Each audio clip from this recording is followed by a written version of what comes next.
Now, the proposed $30 billion to be borrowed by the federal government is the best option to quicken the nation's push out of recession. That's according to Nigeria's Vice President Yemi Osinbajo, who was speaking at an event in Lagos on Friday.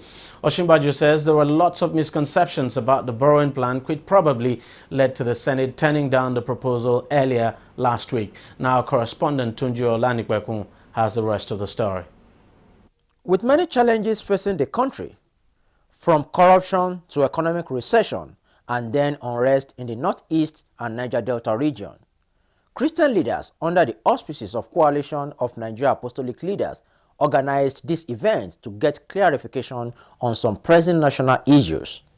And who else to give the clarification than the man who, apart from being the vice president, also heads the government's economic management team. A lot of money is going into helping farmers, our anchor borrower scheme and all that. Now, the major problem, is that when you want to increase rice production, for instance, there must be a way of restricting importation. And for many of us, the price of rice is very important because there's a lot of rice consumption, especially in this part of the country. Now, for the farmers who are struggling every day, and there are hundreds of thousands of farmers who are coming, and more are joining them. If we continue importation at the rate that we're importing, we certainly will discourage those farmers. We've been talking about diversification. The only way to do it is by restricting to some extent importation of rice and those things that we're producing. As soon as he was done with his speech, the vice president was inundated with a deluge of questions, especially on the economy. He took his time to provide answers. The major problem with manufacturing today is what we need to import. But we're setting up free trade zones and export processing zones, especially for garments, leather, and cocoa processing. We're looking at how to increase the capacity of people to do business in these free trade zones, and a lot of work is already going on in that particular area.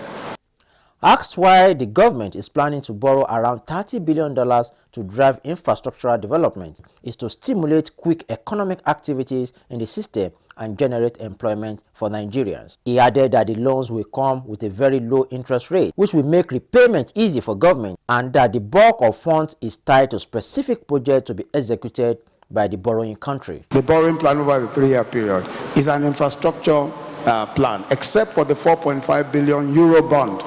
We've issued a euro bond, which I'm sure you are familiar with, 4.5 billion. We've done one tranche of it. We're about to go to the next tranche. That's 4.5 billion. The rest of it over a 3-year period is mainly infrastructure. So, for example, the Lagos-Kano line, we are counterpart funding it, but the Chinese are giving a concessionary loan of up to 20 years. Practically every one of the loans we are talking about is at between 1.5 and 3%, and they're all concessionary. Well, it includes all of the World Bank type facilities that we get over an extended period of it's not anything to none of it is a commercial loan. Following criticism that the current government has no economic blueprint, the vice president used the occasion to respond to criticism, saying those who says that simply don't get the big picture.